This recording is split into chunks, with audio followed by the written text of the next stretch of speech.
시편은 총 5권, 5권으로 구성이 되어 있습니다. 뭐 훗날에 나눈 것이긴 하지만 1권, 2권, 3권, 4권, 5권 이렇게 분류가 되어 있어요. 특별히 오늘 이 시편 86편은 시편 제3권에 실려 있는데 시편 제3권은 그동안 봐왔듯이 고라, 레위 자손인 고라와 아삽, 찬양 대장들이죠. 이 고라와 아삽의 시들로 주로 이루어진 것이 시편 제3권입니다. 그런데 이 73편부터 89편까지 되어 있는 시편 제3권 중에서 유일하게 다윗이 쓴 시예요. 시편 86편은. 그래서 이제 조금 예민하게 읽으시는 분들은 같은 시긴 하지만 다윗의 문체 느낌이 난다라는 것을 느낄 수가 있습니다. 그래서 이제 딱 읽다가 아삽하고 고라하고는 좀 글 쓰는 방식이 다른, 그걸 좀 물론 같은 하나님께 고백하는 것이지만 사람이 다르고 그러니까 느낌이 조금 달라요. 이 다윗이 개인 탄원시를 개인적으로 하나님 앞에 탄원하는 그런 시를 쓴 것이 시편 86편인데 무엇을 탄원하는가 보면 7절에 보면 주님은 나에게 응답해 주실 분이시기에 제가 고난을 당할 때마다 주님께 부르짖습니다. 자, 이런 어떤 고난, 내가 고난을 당할 때 주님께 부르짖습니다. 어떤 고난을 당하고 있다는 거예요. 그래서 하나님께 탄원하고 부르짖어 하나님께 탄식하며 하나님께 부르짖고 있다는 얘기죠. 그러면 어떤 고난인지를 봐야 될 거예요. 특별히 시인이 쓴 시에 우리가 마음을 담아서 함께 하나님 앞에 탄식하고 기도하고 나아가기 위해서는 어떤 상황인가를 봐야겠죠. 어떤 상황인가. 그때나 지금이나 있는 그런 상황들이 많이 있는데 14절에 보면 그 상황은 하나님, 오만한 자들이 나를 치려고 일어나며 난폭한 무리가 나의 목숨을 노립니다. 그들은 주님을 안중에도 두지 않습니다. 이렇게 돼 있죠. 자, 요게 이제 지금 다윗이 맞닥뜨린 상황입니다. 이 상황 가운데 하나님 앞에 탄식을 하고 있는 겁니다. 자, 하나님을 믿지 않는 오만하고 난폭한 무례한 이런 사람들로부터 위협을 당하는 상황이라고 할 수가 있어요. 이제 지금은 조금 덜할 수 있는데 예전에는 참 교회 와서 그렇게 흐느끼는 분들 참 많았습니다. 이제 집사님들이나 권사님들, 남편분들이 이제 믿지 않는 경우에 그 남편분들한테 핍박을 이렇게 당하고 정말 물리적으로도 핍박을 당하고 정신적으로도 핍박을 당하고 막 눈치 보면서 헌금하시고 막 이런 것들이 참 많았어요. 저 어렸을 때만 해도 그런 거를 정말 많이 봤습니다. 교회에서 이제 기도하자고 하면 제일 설게 우시는 분들이 이제 핍박 당하시는 분들, 제 오만하고 난폭하고 무례하고 정말 이제 막 육두문자를 써가면서 막 교회 다녀가지고 집안 다 거덜낸다 막 이런 얘기부터 해가지고 장난 아니었죠. 정말 그 시기를 견뎌내시고 지금 이제 권사님들 연세 드시고 뭐 그런 분들 보면 참 존경스럽습니다. 그런 정말 일들이 요즘에도 있겠죠. 그런데 이제 뭐 요즘에는 아무래도 전보다는 좀 덜할 것 같은데요. 그런 일들이 참 많았었고, 그리고 최근에는 이제 지금 이제 정치적으로 굉장히 소용돌이에 나라가 빠져 있는데 사실 이건 정치적인 문제이기도 하지만 굉장히 사실은 민주사회의 시민으로서 상식적인 일인 거고, 그리고 이제 정의에 관련된 일인 거죠. 이것이 옳으냐 그르냐, 상식적인 선에서 이것이 옳으냐 그르냐, 그런 문제인데도 불구하고 이게 오랜 기간 동안 분열돼 가지고 정치적으로 그런 관점으로만 보다 보니까 제가 아는 한 권사님이 이제 페이스북에 소셜 미디어에 이제 이것은 잘못됐다 이렇게 한번 올렸는데 공개적으로 거기서 너무 이제 막 댓글이나 뭐 이런 걸로 아주 이제 뭐 빨갱이 좌파 뭐 이런 소리를 하도 태어나서 그런 욕은 먹을 욕은 다 먹었다고 그러더라고요. 상처를 굉장히 많이 너무나 무례하게 그런 일들을 마음의 상처를 많이 받았다고 그렇게 이야기를 하시고 힘들어 하시더라고요. 그런 이제 어떤 일들이 있을지 모르지만 그러나 정말 무례하고 오만하고 난폭한 이런 상황 가운데 어려움을 당하는 그런 상황을 맞닥뜨렸다고 할 수 있겠습니다. 전반적으로 꼭 관계에서 오는 것뿐만 아니라 전반적으로 믿지 않는 사람들과 우리가 살아가면서 겪게 되는 그런 어려움과 상처라고 볼 수도 있을 것 같아요. 자, 주로 이제 간구로 이루어진 시편 86편은 그동안 우리가 개인 탄원시, 공동체 탄원시 이런 탄원시들을 참 많이 봤죠. 시편은 정말 탄원이 많습니다. 원망하면서 하나님께 부르짖고 어느 때까지입니까? 어느 때까지입니까? 그렇죠. 이게 그냥 좋을 때는 시편이 잘 와닿지 않는데 내가 너무 힘들고 그리고 상황이 너무 막막하고 이럴 때는 정말 시편의 그 부르짖음, 하나님 앞에 막 부르짖고 어떻게 보면 답도 없는 것이 그냥 끝나고 끝에 해피엔딩처럼 뭔가 소망이 있고 끝나는 것도 있지만 그냥 갑자기 막 어떻게 합니까 하다가 또 끝나는 것도 있어요. 왜 안 돌아봅니까? 그리고 또 끝나는 것도 있어요. 근데 우리가 이제 그런데도 소망을 갖는 것은 그 히틀러한테 맞닥뜨렸다가 대들었다가 암살 작전에 뛰어들었다가 이제 감옥에서 생을 다하게 된 그 본회포 목사님 같은 경우에 그분이 이런 고백을 했어요. 내가 감옥에 있을 때 정말 너무나 억울하고 너무 막막한 그런 상황 가운데 하나님은 악한 자들을 향해서 움직이지 않으시는 것 같고 그럴 때 내가 시편이 없었다면 신앙을 잃었을 것이다. 그 시편의 그 절절한 고백들이 답도 없는 것 같은 현실 가운데 절절한 고백들이 내 마음 가운데 하나님께 계속해서 부르짖을 수 있게 하였다. 이렇게 고백을 하고 형장의 이슬로 사라지셨습니다. 그런데 2000년, 3000년 전이나 그리고 본회포 목사님이나 그 나치 치하의 본회포 목사님이나 그분들은 다 부르짖다 그렇게 탄식하다 하나님 앞에 탄원하다 가셨지만 우리는 역사를 통해 분명히 알 수 있는 게 이 탄원이 단 하나도 땅에 떨어지지 않았다는 걸 알기 때문에 당장의 어떤 답이 없더라도 이 부르짖는 자들의 부르짖음에 우리가 공감하면서 마음을 담으면서 함께 탄식하고 함께 그래도 소망 가운데 그 탄식을 끝내는 거 아니겠습니까? 자, 그래서 이 많은 탄원시들이 그래서 시편에 유난히 많은데 이 86편은 특징이 하나 있는데 뭐냐면요. 원수들에 대해 탄원시는 일반적으로 나를 이렇게 힘들게 하는 원수들 하나님 갚아주십시오. 그들의 자녀들을 뭐 어떻게 해주시고 그들이 눈이 멀게 해주시고 막 이런 얘기들을 막 쏟아놓잖아요. 그래서 막 이제 공감이 되는 거 아니에요. 막 감정이입이 되고 어떻게 이렇게 소위 하나님 앞에 기도한다는 사람들이 그 입에 그렇게 걸스러운 말들을 그렇게 독한 말들을 할 수 있느냐. 근데 그 하나님께 한 거니까 하나님 들으시니까 그렇잖아요. 그런데 이 시편 86편에는 원수들에 대한 심판의 강구가 없다는 게 특징입니다. 그 대신 다른 데에 집중이 돼 있어요. 다윗이 원수들을 이렇게 해주십시오 저렇게 해주십시오 이거보다 다른 곳에 집중을 하고 있어요. 뭔가 볼게요. 1절 보면 주님 나에게 귀를 기울이시고 응답하여 주십시오. 나는 가난하고 궁핍한 사람입니다.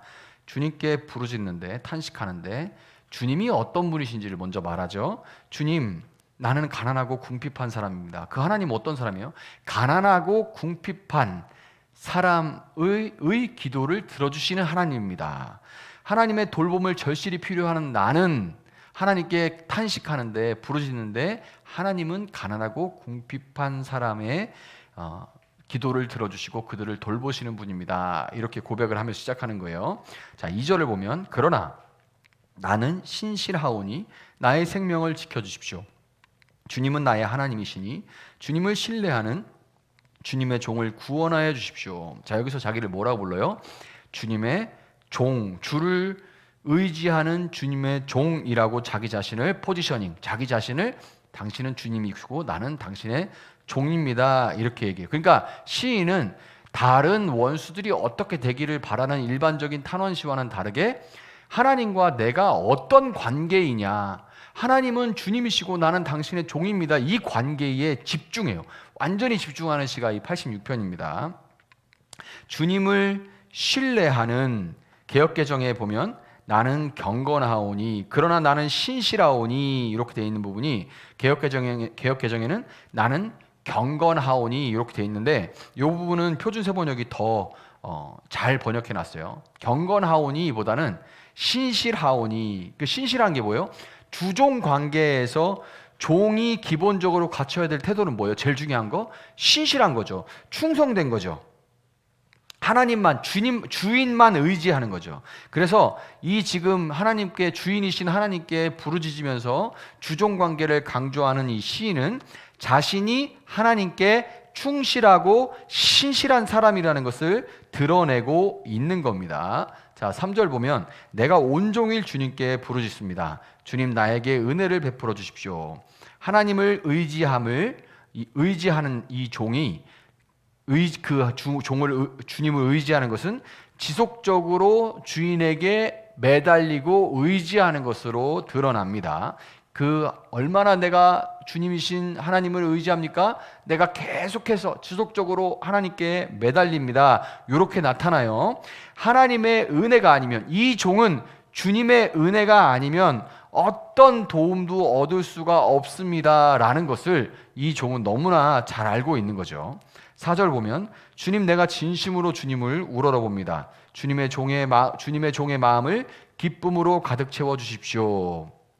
자, 내가 진심으로 주님을 우러러봅니다. 이 부분이 원어로 보면 그냥 내 마음을, 내 영혼을 주님께 들어올립니다 이런 뜻이에요. 내 영혼을 주님께 들어올립니다. 모든 것을 다 주님께 들어올립니다. 그러니까 우리가 뭘 생각할 수 있어요? 목마른 사슴이 시냇가를 찾는 것처럼 구원을 목말라 하면서 전적으로 주인이신 하나님만을 바라보는 종의 모습을 볼 수가 있습니다. 자, 5절 보면 주님은 선하시며 기꺼이 용서하시는 분, 누구든지 주님께 부르짖는 사람에게는 사랑을 한없이 베푸시는 분이십니다. 이렇게 돼 있죠. 자, 이 5절 앞에는 우리 번역에는 생략되어 있는데 원어에는 키라는 단어가 들어가 있어요. 키는 왜냐하면입니다. 그러니까 왜냐하면 주님은 선하시며 기꺼이 용서. 내가 이렇게 내 주인이신 주님께 부르짖고 탄식할 수 있는 것은 원래 그러면 안 되죠. 종이 주인에게 어떻게 감히. 그런데 이렇게 부르짖고 탄식할 수 있는 것은 그 주인, 내 주인은 선하시고 기꺼이 용서하시는 분이고, 누구든지 아무리 내가 종이라도 주인님께 부르짖는 사람에게는 한량없이 사랑을 베풀어 주시는 분이시기 때문에 내가 지금 주님께 이렇게 애타게 부르짖고 있습니다 라고 고백하는 겁니다. 6절 보면 주님 나의 기도에 귀를 기울이시고 나의 애원하는 소리를 들어주십시오.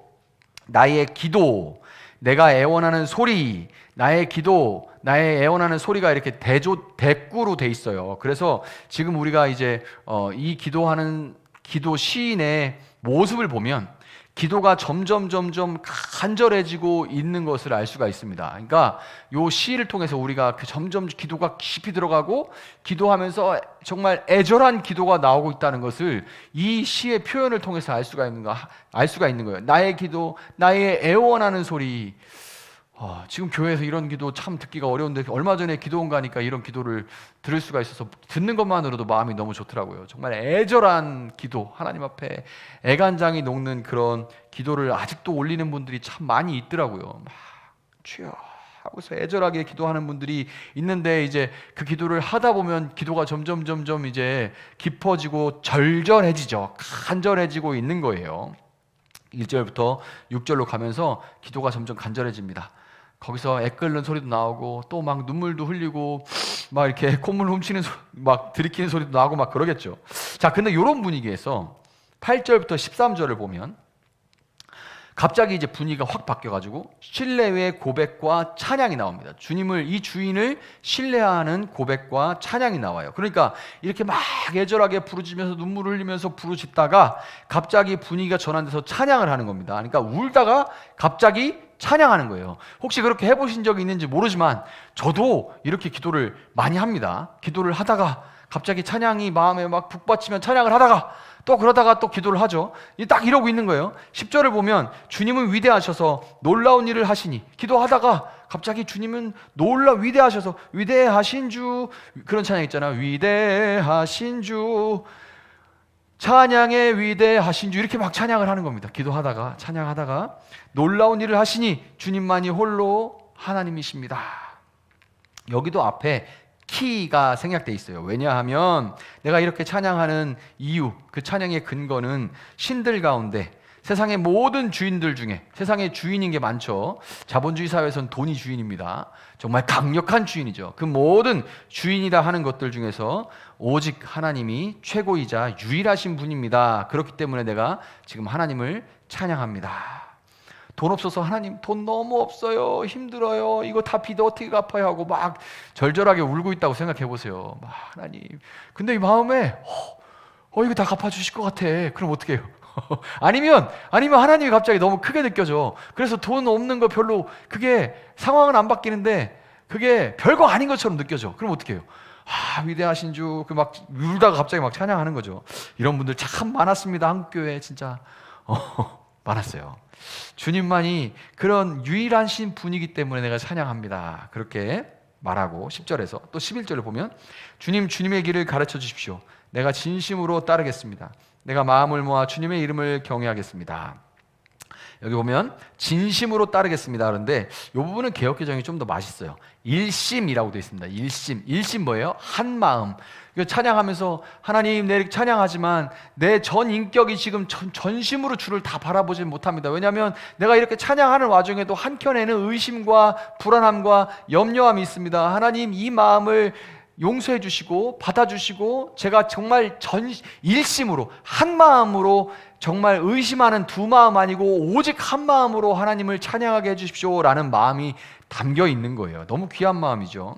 12절 보면 주 하나님, 내 마음을 다하여 주님께 감사드리며 영원토록 주님의 이름에 영광을 돌리렵니다. 여기도 보면 내 마음을 다하여, 이 부분도 개역개정이 더 맛있어요. 전심으로 되어 있습니다. 그러니까 아까는 뭐예요? 일심으로, 전심으로. 이제 대꾸가 딱 맞죠? 일심으로 하나님을 찬양하게 해주십시오. 전심으로 하나님을 내 온 마음을 다해 주님께 감사드리며 영원토록 주님의 이름에 영광 돌립니다. 이렇게 찬양을 하고 있는 겁니다. 13절, 나에게 부으시는 주님의 사랑이 크시니 스올의 깊은 곳에서 주님께서 내 목숨을 건져내셨습니다. 자, 이 시인은 여기도 13절 앞에 키, 왜냐하면이 생략되어 있는데, 이 시인은 내가 찬양합니다, 왜냐하면, 내가 찬양합니다, 왜냐하면, 이렇게 지금 얘기를 하고 있어요. 내가 지금 이 상황에도 하나님을 찬양합니다. 왜냐하면 하나님 이런 분이시기 때문입니다. 홀로 유일하신 하나님이시기 때문입니다. 내가 하나님을 찬양합니다. 왜냐하면 찬양의 근거가 주인이신 하나님의 그 인자하심과 나를 죽음에서 건져내신 그 구원으로 인해서 나는 하나님을 찬양할 수밖에 없습니다. 이렇게 찬양을 하는 겁니다.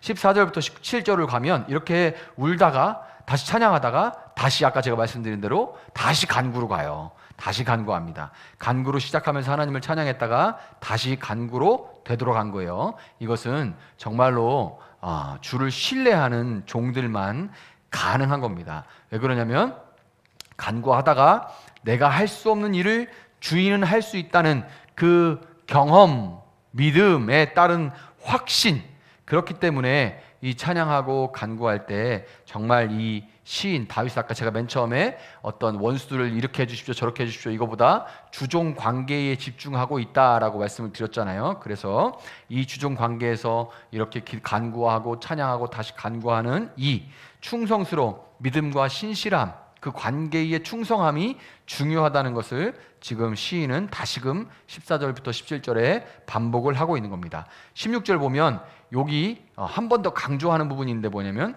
내게로 얼굴을 돌려주시고 내게 은혜를 베풀어 주십시오. 자, 여기에 주님의 종에게 힘을 주시고 주님께서 거느리신 여종의 아들에게 구원을 베풀어 주십시오. 이렇게 노래합니다. 간구하는데 저는 여종의 아들이니, 당신의 여종의 아들이니 저에게 구원을 베풀어 주십시오. 이렇게 말해요. 여종의 아들. 다시 한번 이 시에서 주인과 종의 관계를 강조하는데, 여종의 아들이라는 것은 더 오랜 기간 대를 이어 하나님과 나 사이의 주종 관계가 이어져 왔다는 걸 강조하고 있는 거고, 또 이제 구약을 보신 분들은 좀 알겠지만 이제 종이 주인을 떠날 수 있습니다. 기간이 되면 종이 떠날 수가 있고, 그러면 이제 내가 종을 안 떠나겠습니다 하고 자발적인 종이 되면 귀에 벽에다 대고 귀에 이제 송곳으로 구멍을 뚫어가지고 이제 이 주인에게 완전히 영원히 속했다는 것을 선언하게 되는데, 그것보다 원래 엄마가 여종인 경우에는 그 엄마에게서 태어난 이 종은 그냥 주인 집에서 태어났기 때문에 영구한 풀려날 수 없는 종이에요. 노예죠. 그러니까 이 여종의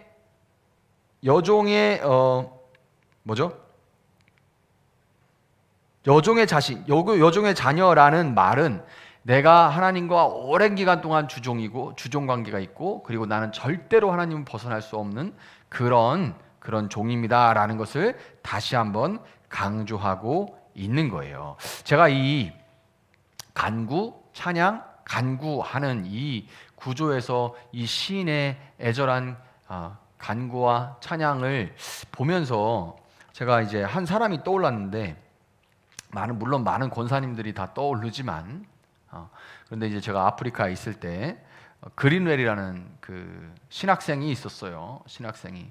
근데 이 그린웰이라는 친구는 빼짝 말라서 키만 껑충한 친구인데 이제 어렸을 때 축구를 하다가 종아리 부분의 뼈가 정강이 쪽 뼈가 완전히 이제 박살이 나서 그냥 지 맘대로 붙고 작은 뼈들 이런 것들이 계속 안에서 이제 근육을 찌르고 막 찔러가지고 염증이 그 안에서 생기면 그 염증이 안에서 곪다가 밖으로 이제 흘러 나와서 밖에서 막 고름이 나고 그래서 그런 상황이었어요. 그런데 이제 저희가 갔을 때 신학교에서 막 당연히 그런 상태니까 이제 피골이 상접하고 다리가 뒤틀어져 있죠. 이제 뒤틀어져 있는 이런 그래서 쩔뚝쩔뚝 이렇게 걷고 하는 그런 신학생이었는데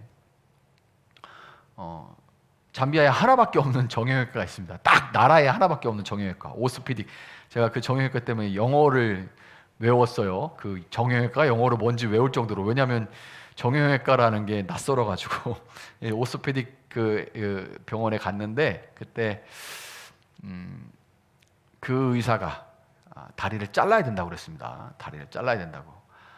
정말 기가 막혔죠. 그래서 이제 막 사정을 하고 일단 좀 더 다른 것도 시도해보자 이렇게 해가지고 일단 수술해서 안에 있는 뼈 조각을 제거하는 거를 이제 어렵게 막 하고 그렇게 했는데 그 다음에 뭐 진행을 하기에는 잠비아에서는 그러니까 뼈 조각 제거하는까지 어떻게 맞춰서 계속 골마서 위로 올라오는 거는 막았는데 그거를 이렇게 뼈를 이렇게 해서 다시 접합해서 이렇게 기부스하고 이렇게 좀 틀어진 걸 교정하고 하는 것들은 그 나라에서는 불가능한 일이었어요. 그래서 참 그 청년 신학생이 많이 낙심하고 슬퍼했습니다. 이게 뭔가 약간 일말에 내가 이게 회복될 수도 있다라는 외국인 선교사가 와서 나를 도와주고 있고 내가 정말 내 힘으로는 올 수 없는 이 정형외과도 왔고 의사를 통해서 수술도 한번 받았고 그래서 이제 앞으로 어떻게 좋게 될 수도 있다라고 생각했다가 의사가 갑자기 이제 더 이상은 못한다 뭐 이런 얘기를 하니까 근데 이 친구가 이제 거기에 새벽 예배를 하거든요. 새벽 예배하고 끝나면 이제 다 남아서 기도하고 하는데 제일 오래 남아 있어요. 저도 이제 오래 남아 있는데 그 친구는 맨 앞에서 기도하고 저는 뒤에 강사니까 보통 뒤에서 이제 기도를 하고 그러는데 해가 뜰 무렵 되면 그 친구가 뭘 기도하냐면 기도를 이렇게 막 하다가 그 기도 소리가 아직도 찬양 소리가 아직도 기억납니다. 찬양인데 엄청 단순해서 기억이 나는 거예요. 하나님은 위대하십니다. 모든 사람들이 당신이 위대하심을 압니다. 뭐 한국 땅의 사람들도 당신의 위대함을 찬양합니다. Everybody testify you are good. 뭐 이 찬양이 있어요. 그거를 그래서 제가 그래서 처음에는 저 전 세계를 다 얘기하려나 보다. 자기가 얘기하는 나라들은 다 읊으려고 그러나 보다. 한국 사람들이 당신의 위대함을 증거합니다. 미국 사람들이 증거합니다. 뭐 이런 노래를 그렇게 해요. 막 1시간이고 막 그렇게 찬양하다가 또 막 울면서 하나님 막 이렇게 기도해요. 근데 왜 이 얘기를 좀 길게 드리냐면 참 그 찬양 소리가 너무 단순한 그 찬양 소리가 기억나는데 그 친구가 미국 가가지고 그러니까 정말 모르겠는데 어떻게 된 건지를 미국으로 하나님이 그 친구를 이렇게 부르셔가지고 정말 그래서 거기서 수술 받고 그리고 거기서 신학교 다니고 거기서 생활하고 거기서 이제 너무나 잘 살면서 하나님을 증거하면서 살아가고 있습니다. 제가 정말 놀랐어요. 저도 제 마음에도 저 친구는 어떻게 해야 되나 이런 생각이 있었는데 하나님이 이렇게 부르짖고 울고 그러다 하나님 찬양하고 정말 단순하게 그렇게 하나님 앞에 이렇게 고백하면서 나가는 사람을 하나님 그걸 들으시더라고요. 정말 놀랐습니다. 정말 놀랐어요. 그래서 제가 이게 17절에 증표라는 단어 때문에 떠오르는 겁니다. 그 친구의 다리가, 그린웰이라는 친구의 다리가, 그 다리 모양이 지금도 떠올라요. 골맞다가 그거 고름 또 아물었다가 하는 그 뒤틀어진 그 다리가 기억이 납니다. 그게 바로 뭐냐면 17절에 은총을 베풀어 주실 증표를 보여주십시오. 나를 미워하는 자들이 보고 부끄러워할 것입니다. 주님께서 친히 나를 돕고 위로하셨습니다. 그 그린웰이라는 친구의 다리는 증표죠, 증표. 여러분, 우리가 지금 이 시간에 이제 우리가 함께 기도할 때 내 주인이신 그 하나님께 충성할 수 있는, 신뢰하고 신실하게 일심으로 전심으로 기도하고 살아갈 수 있는 힘을 달라고 여러분 기도할 수 있기를 바라고, 또한 그렇게 기도할 때 하나님께서 내 주인이 어떤 분인지를 드러내고 원수들이 부끄러움을 당하도록 은혜의 징표를 내려주십시오 라고 여러분 기도할 수 있기를 바랍니다. 그래서 우리가 다 그린웰처럼 이런 결과를 주십시오라고 기도할 건 아니라 할지라도 하나님, 내 마음에, 우리의 삶에, 우리의 육신에 하나님이 은혜를 베푸신 그 징표들을 남겨주셔서 하나님, 우리의 원수들이 부끄러워하고 평생에 하나님, 나의 주인이신 하나님이 어떤 분이신지를 나를 통해 드러내시기를 원합니다 라는 그런 기도로 나아갈 수 있기를 예수님으로 축복합니다.